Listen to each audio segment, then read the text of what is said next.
So, good day po sa lahat. So, ito po si Angelo, ang operator ng Ink Giant 60cm DTF printer dito sa Uyo. So, last week, nakaraan ako ng 10 meters.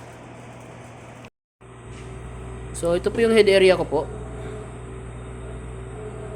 So, lagi po natin punasan yung wiper. So, panatilin po natin tuyo yung area na to.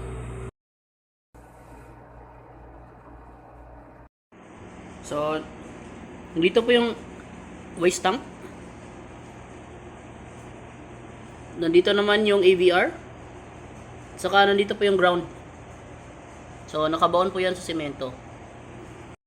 So, yung ink level ko naman po ay katamtaman lang.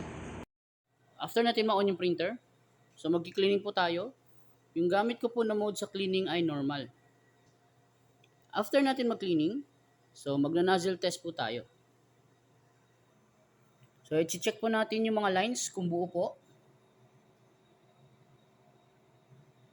So, pag nakita na po natin na buo yung lines, pwede na po tayo mag-start sa printing. So, nandito po yung mga inyong supplies ko po. So, this week, updated po yung inventory ko. So, last week, yung kabuang na print ko po ay 29 meters. Since wala po ako na-consume na bagong item, so, dako na po tayo sa checklist. So, ito po yung sa Ink Giant. So, updated po siya.